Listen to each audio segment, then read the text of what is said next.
बिस्मिल्लाहिर्रहमानिर्रहीम। अच्छा जी, कल से मैं देख रहा हूँ कि इतनी जो है वो बिल्कुल जो हुकूमत है वो बिल्कुल पागल ही हो गई है ये पीटीआई के फंडिंग केस के मामले को लेके। और आप आज तो उन्होंने जो बहुत ही सीनियर लीडरशिप है, असद कैसर साहब हैं, इमरान इस्माइल साहब हैं, अली जैदी हैं, डॉक्टर सीमा हैं, इन तमाम लोगों को एफआईए ने नोटिस जारी कर दिए। फिर हमारे जो ऑफिस के 4 मुलाजमीन हैं उनको जो है वो एफआईए ने बुलाया। तो सबसे पहले तो मैं आपको ये बता दूं कि ये मामला है क्या। सो आपको समझ होनी चाहिए, मैं इसकी तफसीर आगे चल के बताऊंगा।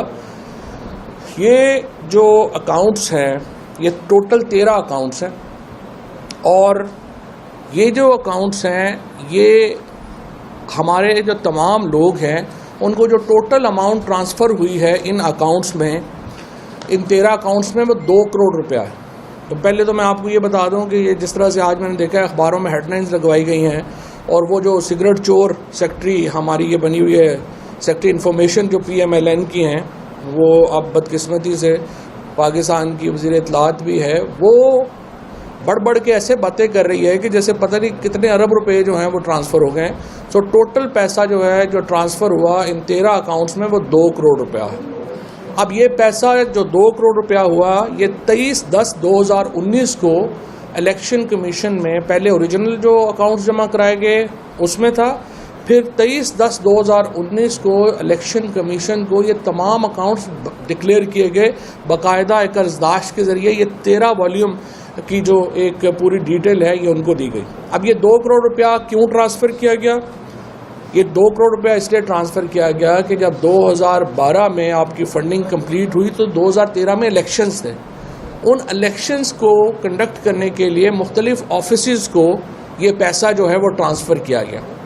फॉर एग्ज़ाम्पल अगर इमरान जो आरफ अलवी साहब जो हैं वो कराची का ऑफिस चला रहे थे, उनको जो है वो कराची में पैसे गए।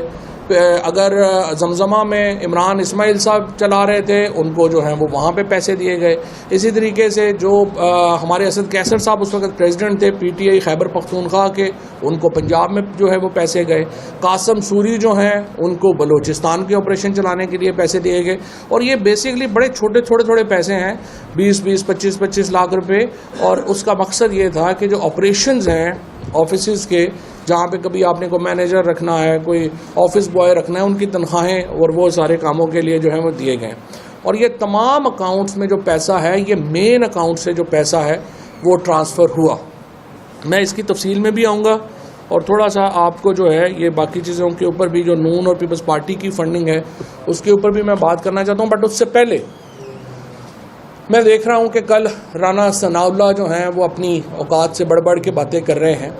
पाकिस्तान की जो 80% इस वक्त पॉपुलेशन है वहाँ पे पीटीआई की हुकूमत है। इस वक्त 2 बड़े सूबे मुकम्मल तौर के ऊपर पीटीआई के पास हैं। बलूचिस्तान में हमारी कोलिशन है, कश्मीर में गिलगित बल्तिस्तान में हमारी कोलिशन।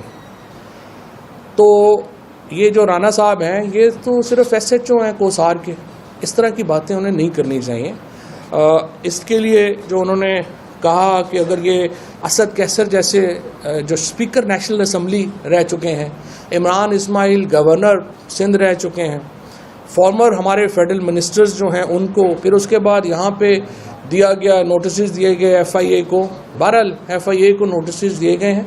मुझे तो अभी तक तो ये समझ नहीं आई है कि FIA किस हैसियत में ये नोटिस जारी कर रहा है, क्योंकि ये तमाम लोग जो हैं ये 2011-12 में कोई पब्लिक ओहदों के ऊपर नहीं थे। इसी तरह से जो हमारे ऑफिस के स्टाफ को नोटिस दिए गए ये भी कोई पब्लिक के ओहदों के ऊपर नहीं थे। तो FIA की जुरिस्डिक्शन कैसे बनती है? तो इसके लिए हम अदालत जो हैं वो गए हैं। अगर अदालत ने कहा कि आपने FIA से ताउन करना है तो वो तो हम करेंगे। इन द मीन टाइम लेकिन हमने फ़ैसला किया है कि जो 25 मई के वाक़यात हैं उनके ऊपर मुख्तलिफ FIRs की एप्लीकेशंस जो हैं वो आ रही हैं। अब उन एप्लीकेशंस के ऊपर बजाय इसके कि जिस तरह इन्होंने हमें ब्लास्मी केसेस में अलहदा के थोड़ा ज़रा खामोशी करिएगा प्लीज़, आप प्रोफेशनल लोग हैं।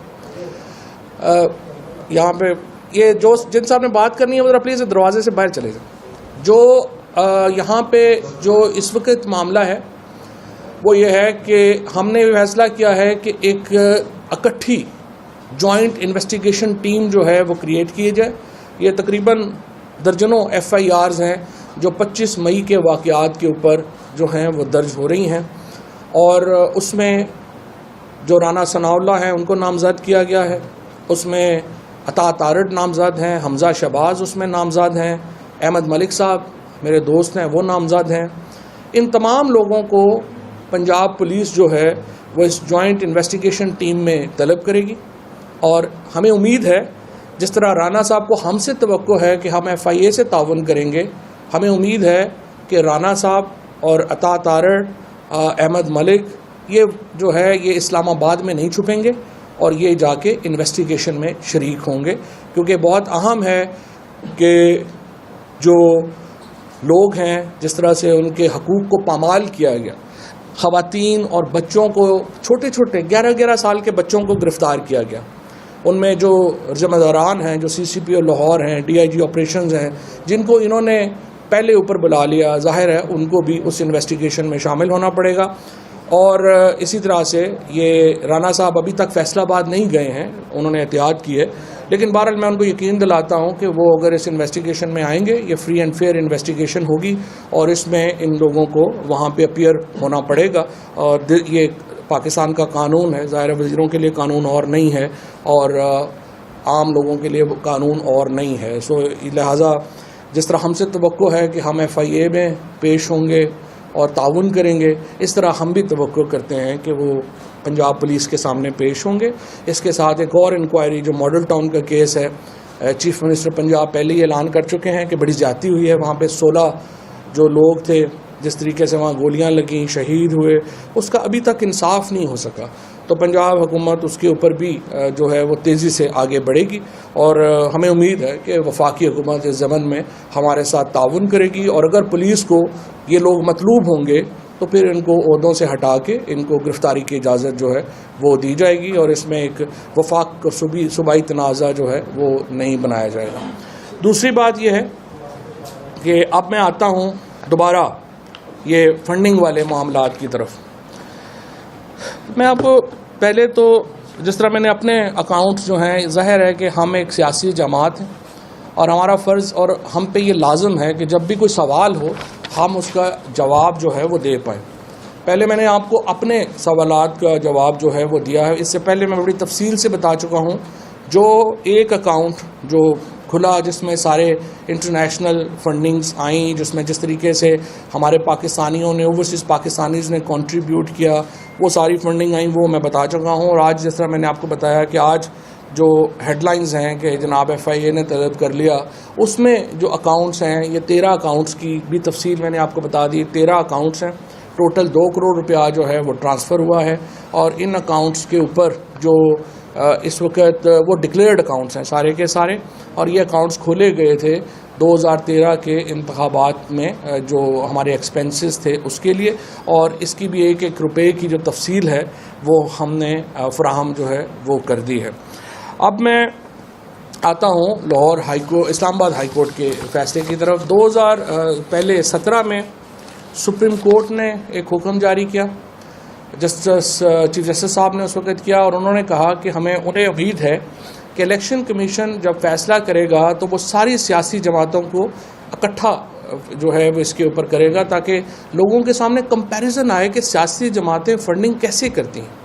उसके बाद सरदार अज़हर साहब ने इलेक्शन कमीशन में, हमारे फाइनेंस सेक्रेटरी हैं थे उस वक़्त, और इन्होंने एक एप्लीकेशन डाली जिसमें इन्होंने कहा कि 19 सियासी जमातें जो हैं, जो पाकिस्तान की मेन स्ट्रीम सियासी जमातें हैं, उनकी फ़ंडिंग ऑडिट होना चाहिए।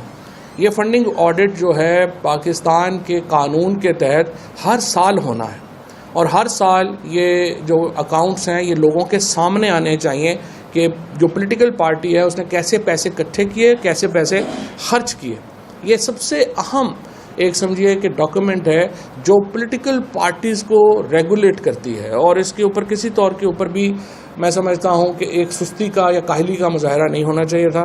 लेकिन सवाए PTI के हम देख रहे हैं कि इलेक्शन कमीशन वैसे तो 11-11 बजे रात खुलता है लोगों को मवाद देने के लिए PTI के ख़िलाफ़, लेकिन ये तो एक सब्सिडरी बन गया है इस वक्त PDM की, और वो रात को सेक्रेटरी साहब भी तशरीफ़ लाते हैं, बाकी भी आते हैं और वो इस तरह अफसर जो हैं वो कर रहे हैं। लेकिन अगर वो नहीं कर रहे, पहले इन्होंने 1,15,000 वोटर जो था उसको मुर्दा डिक्लेयर कर दिया, फिर कल जो है वो ज़िंदा हो गया। तो इससे आप अंदाज़ा लगा लें कि इलेक्शन कमीशन ना सिर्फ ये कि जानबदार है, ना सिर्फ ये कि ये मिला हुआ है, बल्कि इंतहाई नाअहल लोगों पर भी मुश्तमिल है। और इसीलिए ये फ़ैसला जो आया है ये भी इसी नाअहली और जानबदारी का नतीजा है, जिसके नतीजे में ये फ़ैसला आया है।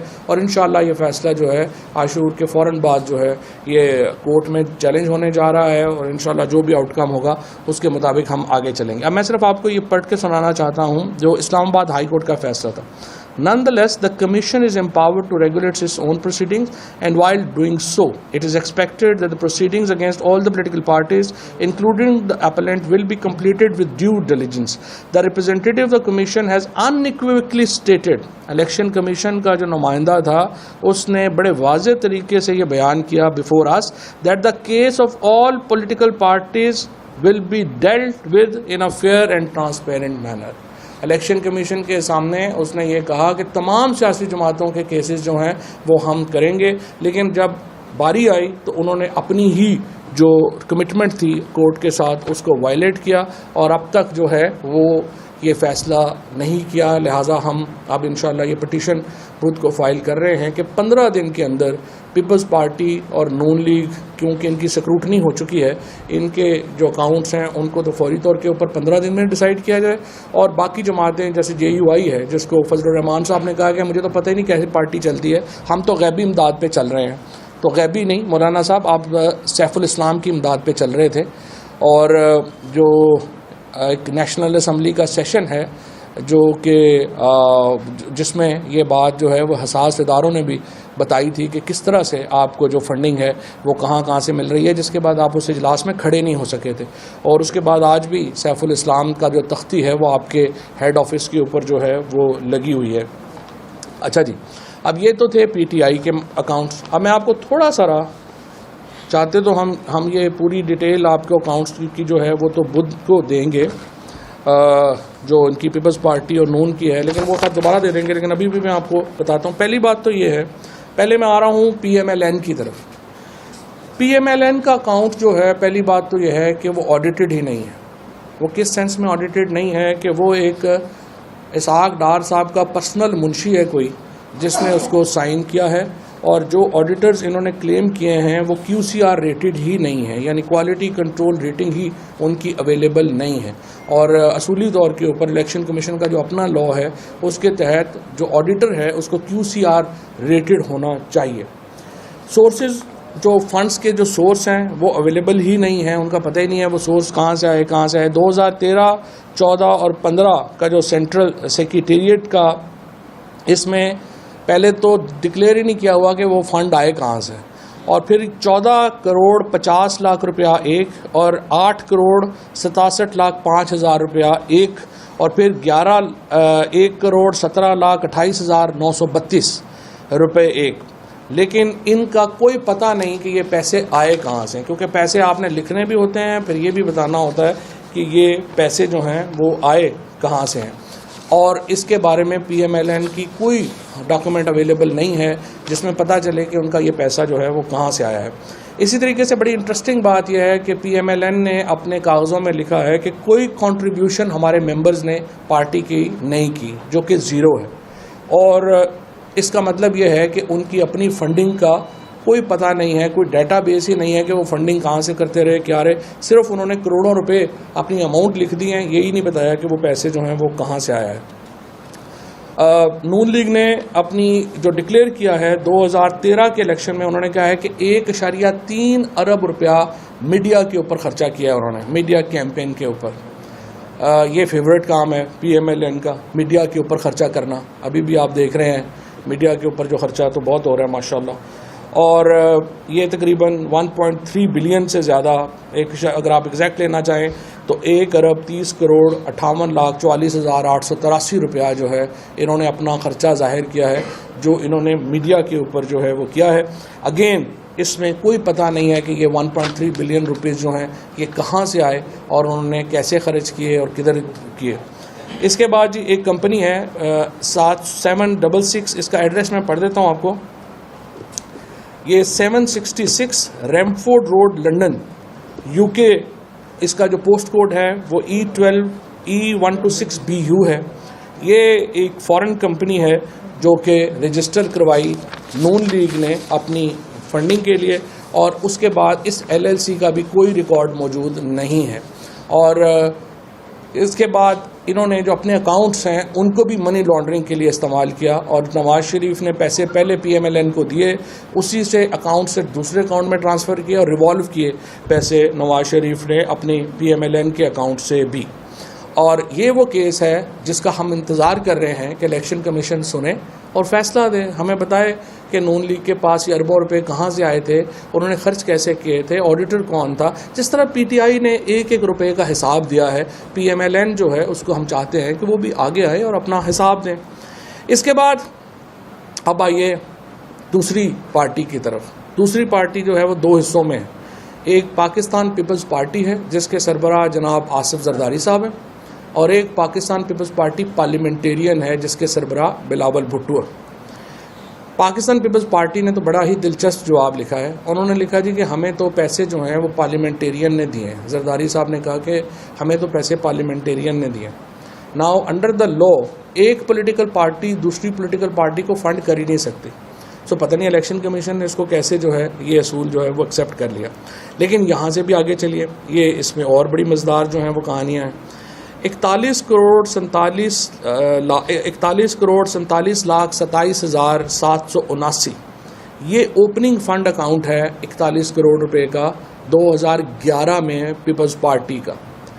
लेकिन ओपनिंग अकाउंट का सोर्स नहीं बताया गया कि इतना पैसा जो आया था वो कहाँ से आया था, और ऑडिटेड भी नहीं है। और अगेन इसके ऑडिटर्स जो हैं वो मौजूद भी नहीं हैं। इसी तरीके से जो पार्टी लीडर है उसका सर्टिफिकेट ही मौजूद नहीं है। इन्होंने जनरल सेक्रेटरी को कहा कि आप सर्टिफिकेट दे दें, हालांकि under the law party leader ने सर्टिफिकेट देना है, और इसमें उन्होंने अपना जो है वो सर्टिफिकेट ही जो है वो नहीं लगाया। इसके बाद एक और भी इंटरेस्टिंग चीज़ है कि इन्होंने जो पीपल्स पार्टी ने जो अपने एक्सपेंस जाहिर किए वो 2 करोड़ 56 लाख, 3 करोड़ 64 लाख, 3 करोड़ 55 लाख अपने एक्सपेंसेस जो हैं वो इन्होंने शो किए। लेकिन ये एक्सपेंसेस कहाँ किए, कैसे किए, इसकी भी कोई जो तफसील है वो अकाउंट्स में मौजूद नहीं है, जो कि सेक्शन 6 सब सेक्शन 3 की जो है वो क्लियर वायलेशन है। टोटल पैसा जो ओपनिंग था वो 41 करोड़ 42 लाख है। फिर जो एक्सपेंस शो किए हैं इन्होंने वो शो किए हैं कि 2013 में 2 करोड़ 56 लाख, 2014 में 3 करोड़ 64 लाख, और 2015 में 3 करोड़ 55 लाख जो एक्सपेंस हैं वो पीपल्स पार्टी ने जो है वो शो किए हैं। मैं ये सारी जो डॉक्यूमेंट्स हैं आपको व्हाट्सएप भी कर दूंगा ताकि आप लोगों को फिगर्स जो हैं वो सही जो है वो मिल सकें। अच्छा जी, इसके बाद 232 मिलियन का एक्सपेंस जाहिर किया पीपल्स पार्टी ने अपनी इलेक्शन कैंपेन का। इन्होंने कहा जी हमारा तो 232 मिलियन रुपया लग गया है इलेक्शन कैंपेन के ऊपर, और उसके ऊपर ये था कि ये जो एक्सपेंस हैं ये पीपल्स पार्टी की मैं बात कर रहा हूँ, पीपल्स पार्टी ने तो इलेक्शन ही नहीं लड़ा था, तो 232 मिलियन जो हैं वो कैसे उनके इलेक्शन खर्च हो गए। इलेक्शन तो पीपल्स पार्टी पार्लियामेंटेरियन ने जो है वो कंटेस्ट किया था। अच्छा, इसके बाद एक और मैं आपको बताऊं कि मिसलिनियस डिसबर्समेंट है अकाउंट की, वो 51 करोड़ 22 लाख 8,536 रुपये की जो है ये मिसलिनियस डिसबर्समेंट है। और दूसरी डिसबर्समेंट जो है वो 47 करोड़ और 54 लाख की है। ये अकाउंट्स भी पीपल्स पार्टी का आने का भी नहीं पता, जाने का भी नहीं पता। जरदारी साहब है माशाल्लाह, उनके आने का भी नहीं पता चलता, जाने का भी नहीं पता चलता। इस तरह उनके पैसे कहाँ से आए ये भी नहीं पता चलता, वो पैसे लगा कहाँ रहे हैं ये पता चलता है सिंध हाउस वगैरह में। बहरहाल ये आपके सामने है। इसी तरह से कोई डिक्लेरेशन मौजूद नहीं है, कुछ नहीं है। एक और इंटरेस्टिंग है, पीपल्स पार्टी ने अपनी एक LLC रजिस्टर कराई अमेरिका में, और वहाँ पे फंड्स कलेक्ट हुए। जिस तरह ये LLC ही आप कराते हैं और वही अपना फ़ंड कलेक्ट करती है, जिस तरह PTI ने कराई। फ़र्क ये है कि पीपल्स पार्टी ने जो LLC अपनी बनाई उसका कोई रिकॉर्ड पाकिस्तान में अवेलेबल नहीं है, और वो अकाउंट्स जो थे वहाँ पे हुसैन हक्कानी साहब मैनेज कर रहे थे, और बाद में ये अकाउंट जो था, जो LLC अमेरिका में अकाउंट खोला गया, पाकिस्तान की एम्बेसी के अंदर फंक्शन हुए और इन्होंने तमाम वहाँ पे जो हुसैन हक्कानी साहब ने इसको मैनेज किया और लोगों ने इसको जो है वो मैनेज किया और वहाँ पे करोड़ों रुपए जो हैं वो इकट्ठे हुए, लेकिन वो पैसा पीपल्स पार्टी के अकाउंट में नहीं आया, वो पैसा आसिफ जरदारी साहब के अपने अकाउंट में चला गया और उसके बाद से उस अकाउंट का कुछ पता नहीं किया, ना डिक्लेयर किया। LLC डिक्लेयर्ड है, पैसे किधर गए, कैसे गए, कहाँ आए से गए, उसका जो है वो कोई अता पता नहीं। अब देखिए, अब हमारा PTI का तो चले आ गया, हमने बता दिया जो हमारे पास रिकॉर्ड है, हर चीज़ है, एक एक रुपए का हिसाब जो है वो हमने आपके सामने जो है वो रख दिया। ये जो FIA को उन्होंने मूव किया, 2 करोड़ रुपए के अकाउंट्स हैं, 13 अकाउंट्स हैं, वो भी हमने एक्सप्लेन कर दिए हैं और इलेक्शन कमीशन के सामने भी एक्सप्लेन कर दिए हैं। अब हम कोर्ट में हम समझते हैं FIA की जुरिस्डिक्शन नहीं है, अगर हुई तो वहाँ पे भी दे देंगे, वो मसला नहीं है। लेकिन असल बात यह है कि इलेक्शन कमीशन नून लीग और पीपल्स पार्टी को क्यों बचा रहा है, जमीयत उलमा इस्लाम को क्यों बचा रहा है, TLP के अकाउंट्स किधर हैं, ये वो सारे मामलात हैं जिसकी वजह से इलेक्शन कमीशन की पहले भी कोई इज्जत नहीं है, लेकिन अब तो बिल्कुल ही नहीं रही है। क्योंकि अगर उन्होंने ये फैसले नहीं किए तो उससे वैसे तो मुझे लगता है उन्हें अपनी साख की परवाह भी नहीं है, लेकिन बहरहाल फिर भी जो थोड़ा बहुत है आइन के तहत उनको चाहिए कि इस पे मूव करें और 15 दिनों के अंदर पीपल्स पार्टी और PMLN की ये स्क्रूटनी कमेटी जो है वो मुकम्मल कर चुकी है अपना काम, उन्हें उसके ऊपर जो है वो फैसला देना चाहिए। और इंशाअल्लाह ताला बाकी जो है ये मैं आपको बताऊँ, आखिरी बात मैं सिर्फ ये बताना चाहता हूँ कि जो इमरान खान के ख़िलाफ़ महम है, जिसको ज़्यादा मैं देख रहा हूँ कि वो सहाफ़ी बड़े ज़्यादा लगे हुए हैं जिनकी हमदर्दियाँ हामिद करज़ई और अशरफ गनी के साथ रही हैं सारी उम्र, PTM के जो सपोर्टर रहे हैं उनको बहुत तकलीफ़ है। उसके बाद बलोच सेपरेटिस्ट जो BLA के लोग हैं उनको बड़ी इमरान खान से तकलीफ़ है। ये वो लोग हैं जिन्होंने, और फिर इनके साथ अब मिल गई है जमीयत वाले, और ये पार्टी और नून जो है वो इनको ज़ाहिर है वो तो बाकी तो काम नून नहीं करना होता और पीपल्स पार्टी ने करना होता है। ये बेचारे तो जो हैं वो पैसे लेना जानते हैं, खर्चना नहीं जानते। तो वो लोग जो हैं वो ये मुहिम बनाना चाह रहे हैं कि जी इमरान खान को किस माई के लाल में ज़रूरत है कि इमरान खान को डिस्क्वालीफाई करें। इमरान खान के बगैर पाकिस्तान की सियासत क्या है, ये तो 1 वर्सेस रेस्ट है। इमरान खान है, मुकाबले में ये सारे जोकर इकट्ठे हुए हैं। तो क्या पाकिस्तान में आप 1 पार्टी सिस्टम बनाना चाहते हैं? अगर पाकिस्तान के अंदर जमहूरियत है तो इमरान खान से मुकाबला करना पड़ेगा। इलेक्शन सिर्फ आप इसलिए नहीं करा रहे कि आप समझते हैं कि आज इमरान खान के साथ मुकाबला होगा, वो 2/3 मेजॉरिटी जीत जाएगा। ये तो कोई बात ना हुई कि आप इसलिए इलेक्शन ना कराएं कि इमरान खान इलेक्शन जीत रहा है इसलिए हम इलेक्शन नहीं करा रहे, विकेटें उठा के भाग जाओ। ये तो इस वक्त जो एटीट्यूड है हुकूमत का वो यही है। लेकिन बहरहाल इंशाअल्लाह हमने जिस तरह से अब अपनी आखिरी मरहले की तैयारी कर ली है, जो जलसा है वो 13 अगस्त को इंशाअल्लाह एक तारीखी जलसा होगा और उसके अंदर हम अपनी जो अगला लाएअमल है वो दे देंगे और हुकूमत को हम इलेक्शंस से, इंतखाबात से भागने नहीं देंगे। पाकिस्तान एक जमहूरी मुल्क है, मिडिल क्लास की एक बहुत बड़ी राइज़ है इस वक्त इमरान खान के साथ, और इंशाअल्लाह ताला और ये जो कुछ लोग जो शहीदों के ऊपर सियासत कर रहे हैं, मैं देख रहा हूँ कल से इस मुल्क में सबसे घटिया रकीक हमले अगर फ़ौज के ऊपर किसी ने किए हैं तो वो ख्वाजा आसिफ ने किए हैं, जो पाकिस्तान का डिफेंस मिनिस्टर बन के बैठा हुआ है। और अगर शहीदों का पता करना है तो हम JLM के लोग हैं, ये जो हम पोठोहार के लोग हैं, हमसे ज़्यादा क्या पता है शहीदों का। हमने तो अपने बच्चों को हर रोज़ जो है वो हम दफन करते हैं, हमसे ज़्यादा दुख किसको है। ये इसलिए इस तरह की घटिया बातें आप ना किया करें। और मेरा ये ख्याल है कि सियासी फ़ैसलों से की वजह से कुछ जो है वो हुआ है मामला, लेकिन बहरहाल वो ठीक हो जाएगा और इंशाअल्लाह इस हुकूमत के आखिरी दिन है और हम एक बड़ी मूवमेंट से आम इंतखाबात की तरफ जा रहे हैं। ये बताइए कि मुनीब के आने का ताल्लुक तो पाकिस्तान तहरीक के साथ जोड़ना पड़ा, लेकिन दूसरी तरफ कुछ और भी ट्वीट्स थे वो भी आपने देखे थे जिनकी शनाख्त भी बड़ी वाज़ेह थी और नजर आ रहा था कि उनका नजरिया क्या था। तो उनके खिलाफ भी आपको कुछ करना चाहिए या नहीं करना चाहिए। दूसरा सर ये सवाल अभी आपने कहा कि इलेक्शन कमीशन में वो दरख्वास्त देने जा रहे हैं, जो देने जा रहे हैं, क्या वो इलेक्शन कमीशन में होगी, हाई कोर्ट में? नहीं, जो ये दरख्वास्त है ये तो हाई कोर्ट में होगी ना। हाई कोर्ट में पहले ही कह चुके हैं, हाई कोर्ट पहले ही कह चुके हैं आप केसेस का फैसला करें। अब वो केसेस का फैसला नहीं कर रहे तो ये होना चाहिए। दूसरा देखें जी, मैंने खुद जब लॉ बनाया था, PMDA का लॉ बनाया था, मैं लेके गया था, उस वक्त किसी ने वो लॉ बनाने नहीं दिया और पहले सारे जो है वो कह रहे थे बना दें, फिर बाद में कहा नहीं बनाया। अब जब लॉ ही नहीं है तो क्या कार्रवाई हो सकती है? हाई कोर्ट में जजमेंट सुनाई है सर, इसके मुताबिक तो सर आपको कंटेम्प्ट मूव करनी चाहिए। डायरेक्शन की थी हाई कोर्ट की, ठीक है ना, दोनों ने फैसला नहीं दिया था दोनों पार्टियों को। बिल्कुल सही बात, यही बात है, आपकी बात बिल्कुल ठीक है।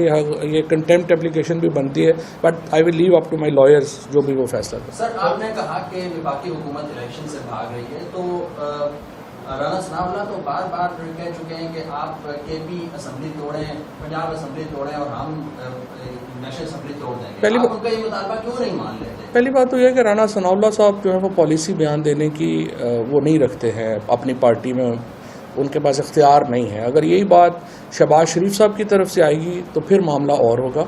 और दूसरी बात यह है कि फिर उसके बाद फ्रेमवर्क तय होना है। देखिए ना, आपको अगर चाहते हैं कि पंजाब असम्बली और केपी असम्बली तोड़ें तो फिर आपको सिंध असम्बली डिज़ोल्व करनी है, बलूचिस्तान असम्बली डिज़ोल्व करनी है, और उसके साथ election commission of Pakistan reconstitute करना है।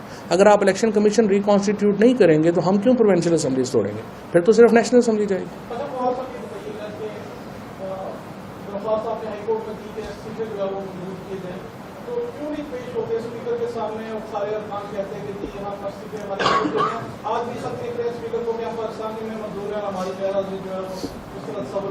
देखिए, पहली बात तो यह है कि हमारा मानना ये है, हमारी ग्राउंड ये है कि हमारे इस्तीफे ऑलरेडी कासिम सूरी एक्सेप्ट कर चुके हैं, और जो मौजूदा स्पीकर हैं उनके पास कोई इख्तियार नहीं है कि वो पिछले स्पीकर के फैसले पे नज़र षानी करें। लिहाजा इनके सामने अपीयर होना ना अपीयर होना, हम नहीं अपीयर हो सकते, हम मेंबर ही नहीं हैं, हम अपीयर कैसे हों? सो जब वो पिछले स्पीकर मंजूर कर चुके हैं तो इसलिए हम इनके सामने अपीयर नहीं हो सकते। आपने कहा कि हम लोग मतलब खान साहब सिंधी इलेक्शन में 9 सीटों से इलेक्शन लड़ेंगे, तो फिर इस्तीफा क्यों? ये जो सीटों पे इलेक्शन है ये क्यों करा रहे हैं? 9 सीटों पे क्यों इलेक्शन करा रही है हुकूमत? हुकूमत ये चाह रही है कि ये एक पॉलिटिकल चाल कि हम MKM वालों से, वो MKM से तंग हैं, वो BAP से तंग हैं, वो अपने अलाइज से तंग हैं। वो चाहते हैं कि हम 2-2, 3-3 सीटें करके तो हम अक्सरियत ले लें और हम इन तमाम लोगों से हमारी जान छूट जाए। तो ये एक पॉलिटिकल उनकी चाल है, हमने नेले पे दल्ला मारा है। अब इस पे ऊपर हो जाए। सर, 2 छोटे सवाल। पहला सवाल ये है कि आजम तारक साहब ने उस दिन सैंड में ये कहा है, ओपन यूनिवर्सिटी में पब्लिक ये कहा है, पाकिस्तान में तहरीक साहब के बारे में उन्होंने मराहत और तमाम अभी तक ले रहे हैं इस्तीफे देने के बावजूद, जो उनकी बात की दूसरा जो इस मुल्क में हालात बने हुए हैं, इलेक्शन कमीशन और PTI का मामले सामने आपके खिलाफ फैसला भी आ गया है, कहीं से कोई अप्रोच हुई है जो ताकतवर हल्के हैं वहाँ से कि किसी बात पे पहुँच के फिर आगे इलेक्शन करवाया जाएगा, नेशनल डायलॉग की तरफ? ताकतवर हल्का अब अवाम ही है, सो अवाम ही ये फैसला करेंगे। दूसरी बात यह है कि जो आपने कहा आज़म तारड़ साहब जो है वो कह रहे हैं कि मुराद ले रहे हैं, मुझे तो तनख्वाह नहीं मिल रही।